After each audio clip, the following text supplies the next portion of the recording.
अस्सलामु अलैकुम वरहमतुल्लाहि वबरकातुहू।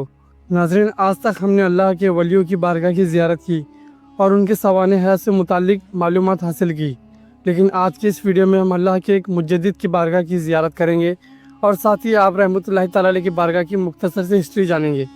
बताया जाता है कि आप रहमतुल्लाहि तआला अलैह ने अकबर बादशाह से जमकर मुखालिफत की थी। आखिर ऐसा कौन सा वाक़या पेश आया था, इस वीडियो में हम ज़रूर जानेंगे। तो वीडियो को शुरू करने से पहले आप सबसे गुजारिश है कि वीडियो को शुरू से आखिर तक ज़रूर देखें और इस वीडियो को लाइक करके ज़्यादा से ज़्यादा शेयर ज़रूर करें। तो चलिए चलते हैं और वीडियो को शुरू करते हैं। अस्सलामु अलैकुम वरहमतुल्लाहि तआला वबरकातुहू। नाज़रीन, मैं आपका मेज़बान शेख अशफाक फिर से हाज़िर खिदमत एक बहुत ही ख़ास और मशहूर और मारूफ दरगाह शरीफ के ब्लॉग के साथ। जी हाँ नाज़रीन, इस वक्त मैं मौजूद हूँ मुल्क हिंदुस्तान के रियासत पंजाब के सरहिंद शरीफ में, और जहाँ पर आराम फरमा रहे अल्लाह के एक वली, एक मुजद्दिद इमाम रब्बानी मुजद्दिद अल्फ़िसानी रहमतुल्लाहि तआला अलैह, जिनका असल नाम है हज़रत शेख अहमद फ़ारूकी अबुल अहद रहमतुल्लाहि तआला अलैह। और ये आस्थाना मुबारक पंजाब शरीफ के सरहिंद शरीफ में है। और माशाअल्लाह, जैसे कि आप मेरे पीछे देख सकते हैं कि सरकार का नूरानी गुंबद।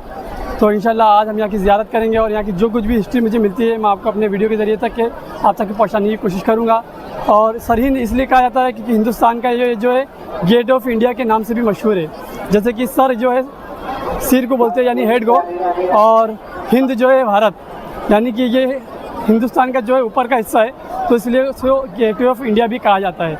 तो इंशाल्लाह आज यहाँ की हम ज़ियारत करेंगे और जो कुछ भी मुझे मुख्तसर से हिस्ट्री मिलती है सरकार के हवाले से, तो आप तक मैं शेयर करने की कोशिश करूँगा। तो वीडियो को शुरू से आखिर तक ज़रूर देखिए और इस वीडियो को पसंद आने की सूरत में लाइक करके ज़्यादा से ज़्यादा शेयर ज़रूर करें। और अगर अभी तक आपने हमारे चैनल अशफाक डायरीज़ को सब्सक्राइब नहीं किया तो सब्सक्राइब कर ले, साथ ही बेल आइकन को भी प्रेस कर लें ताकि हमारे आने वाली नई वीडियो की नोटिफिकेशन आप तक बासानी पहुँच सके। तो चलिए चलते हैं और वीडियो को शुरू करते हैं। अस्सलाम वालेकुम। नाज़रीन, आज हम अल्लाह के जिन वली कामिल की बारगाह की ज़ियारत कर रहे हैं, जिनका मुबारक नाम हज़रत शेख अहमद फ़ारूकी सरहिंदी रहमतुल्लाहि तआला अलैह उर्फ़ हज़रत इमाम रब्बानी मुजद्दिद अल्फ़िसानी रहमतुल्लाहि तआला अलैह है, जिनका आस्थान मुबारक मुल्क हिंदुस्तान के रियासत पंजाब के सरहिंद शरीफ में मौजूद है। नाज़रीन, 1000 साल गुजर चुके थे, यानी 10वीं सदी के बाद के आप मुजद्दिद है। नाज़रीन, हज़रत मुजद्दिद अल्फ़िसानी के दौर में एक फ़ितना चल रहा था, जो कि वो फ़ितना दीन इलाही का था, और वो फ़ितने को वक्त के बादशाह अकबर का था। अकबर मुर्तद हो गया था, उसकी बीवी जो काफिर थी उसको ऐसा वर्गलाया था, और उसके वज़ीर ने भी उसको ऐसा वर्गलाया था कि दीन इस्लाम में अब 1000 साल पुराना हो गया है, अब कोई नया लाने की ज़रूरत है। फिर उसके बाद उसके कानों में ये बात डाल दी गई, और अकबर बादशाह तो पढ़ा लिखा भी नहीं था। उसको सबने कहने लगे कि आप ये काम कर सकते हैं, आप जलालुल मालिक है, यानी आप बादशाह आज़म है। बहुत सारे चढ़ाने वाले उस वक्त ज़माने में मौजूद थे। उन्होंने एक नया दीन बनाने की शक्ल की, कहा कि एक मुजद्दिद है जो इस्लाम आया है उसे रिन्यू करे, एक नया तरीका पेश करे। तो एक नया तरीका पेश किया गया कि आप बादशाह है, आपके पास हिंदू, मुस्लिम, सिख, ईसाई हर धर्म के लोग आते हैं, तो सारे लोगों का एक ही दीन हो। जाहिर सी बात है कि कैसा हो सकता है, सारे हिंदू से कह दो तुम मुसलमान बन जाओ तो ये भी नहीं होगा, सारे लोगों को तुम कह दो कि तुम मुसलमान से हिंदू बन जाओ, ये भी नहीं होगा। तो उस बादशाह अकबर को ऐसा समझाया गया कि तुम दोनों के बीच एक ऐसी चीज़ तैयार करो जिसमें हिंदू और मुस्लिम के बीच कुछ ऐसी चीज़ें ये दोनों भी सबको उसमें जमा करे। तो उसने बादशाही ऐलान किया, हुकूमती ऐलान किया, जो ज़बरदस्ती का होता है। उसने पूरे हिंदुस्तान में ये ऐलान करवाया कि मस्जिद में सीख बजाई जाएगी जो मंदिरों में बजाई जाती है, और साथ ही अजान देने के बजाय मस्जिदों में सीख बजाई जाए, और हर मस्जिद के मेंबर पर एक मूर्ति रखी जाएगी। कि मस्जिदों में मूर्ति रखने का ये शाही ऐलान किया गया। और ये भी ऐलान किया गया कि काशी मथुरा जाने वाले के लिए वही हुक्म होगा जो हज पे जाने वालों के लिए होता है। ये सब मामला नज़र आने लगा उस दौर में, और इसके खिलाफ जो भी आलिम आवाज़ उठाता तो उसे जेल में बंद कर दिया जाता। नाज़रीन, इस तरह से तकरीबन कई हज़ार उलमा को जेल में कैद कर दिया गया। उस ज़माने में एक ऐसे सईद आलिमुद्दीन हज़रत शेख अहमद सरहिंदी फ़ारूकी रहमतुल्लाहि तआला अलैह, जो अपने वक्त के मुजद्दिद थे, जिनके ऊपर बादशाह का कोई रौब नहीं चला, बादशाह के खौफ से वो अंदर चुप नहीं बैठे। नाज़रीन, हज़रत शेख अहमद सरहिंदी फ़ारूकी रहमतुल्लाहि तआला अलैह ने लोगों को जमा करके दीन रसूल सल्लल्लाहु तआला अलैहि वसल्लम बताना शुरू कर दिया। اور کہا کہ اللہ رب العزت کا لایا ہوا یہ دین میرے پیارے نبی صلی اللہ علیہ وسلم کا یہ دین ہے جو صبح قیامت تک کب پرانا نہیں ہو سکتا۔ لا الہ الا اللہ وہی کلمہ میرے آقا کا تھا اور وہی کلمہ قیامت تک کا رہے گا انشاءاللہ عز و جل۔ اس میں کوئی زدت نہیں آئے گی، کوئی عقائد نہیں بدلا جائے گا۔ اللہ تبارک و تعالیٰ خود فرماتا ہے کہ لوگ اپنے منہ کے پھونک سے اللہ کے چراغ کو بجھانا چاہتے ہیں اور اللہ اپنے چراغ کو، اپنے نور کو مکمل کر کے رکھے گا، چاہے کافر مبہوت ہو جائے۔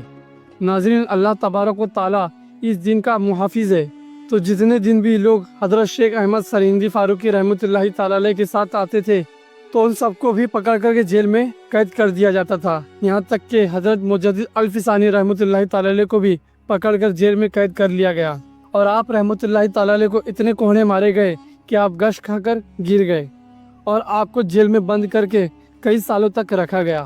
آپ کے لیے کوئی آزادی نہیں تھی، کوئی چھٹنے کا پروانہ نہیں تھا۔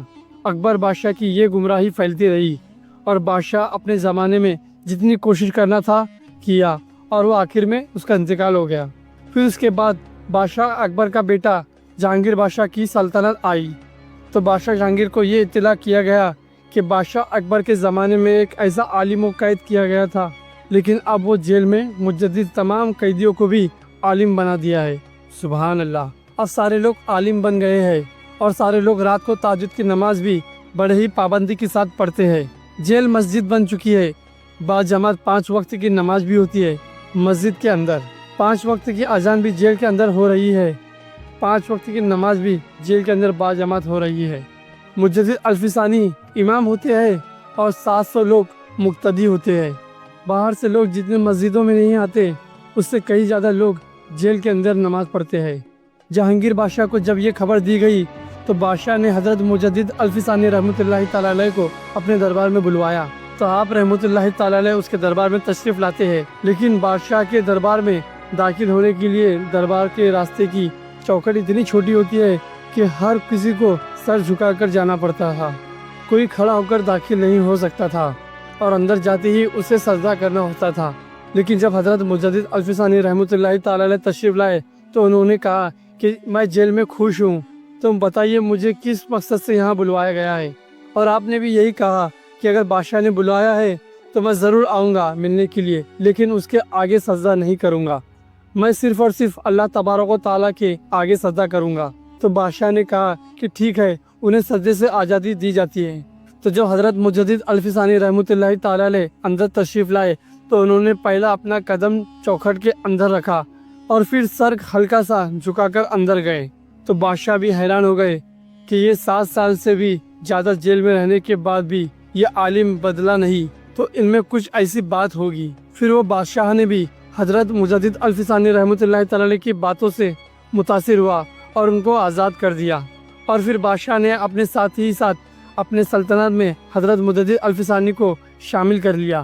تو اس پہ حضرت مجدد الفی ثانی رحمۃ اللہ تعالیٰ علیہ فرماتے ہیں، اگر تم میرے سے متاثر ہو کر مجھے اپنی سلطنت میں رکھ کر میرا استعمال کرنا چاہتے ہو تو میری ایک شرط ہے کہ تمہارے والد بادشاہ اکبر نے جو دین الہی لایا تھا اسے فوراً ختم کرنے کا حکم دو۔ تو بادشاہ جہانگیر نے پورے ہندوستان میں یہ اعلان کروایا کہ دین الہی ختم کیا جاتا ہے اور دین اسلام کو برقرار رکھا جائے گا۔ تو ناظرین، یہ واقعہ تھا حضرت مجدد الفی ثانی رحمۃ اللہ تعالیٰ علیہ کا اور بادشاہ اکبر کا جو دین الہی سے متعلق تھا۔ ناظرین، حضرت مجدد الفی ثانی رحمۃ اللہ تعالیٰ علیہ یہ حضرت عمر فاروق اعظم کے آل سے نسبت رکھتے ہیں، اور آپ کا سلسلہ نسب 28 واسطوں سے حضرت عمر فاروق اعظم سے جا ملتا ہے، اور آپ نقش بندی کے سلسلے کے بڑے بزرگ گزر چکے ہیں۔ آپ کا وصال 28 صفر 1034 ہجری میں ہوا تھا۔ ناظرین، حضرت امام ربانی مجدد الفی ثانی رحمۃ اللہ تعالیٰ علیہ کے بارگاہ میں آج بھی عرس پاک منایا جاتا ہے، تو وہ اس طرح سے کہ آپ کے بارگاہ میں نہ ہی قوالی ہوتی ہے اور نہ ہی ڈھول ہوتا ہے اور نہ ہی کوئی جلسہ، بس صرف اور صرف قرآن پاک کی تلاوت ہوتی ہے۔ اور الحمدللہ میں نے بھی جب حضرت مجدد الفی ثانی رحمۃ اللہ تعالیٰ علیہ کے عرس میں شامل ہوا تو قرآن پاک کی تلاوت کو سماعت کرتے وقت مجھے اتنا سکون مل رہا تھا کہ میں اندازہ بھی نہیں لگا سکتا۔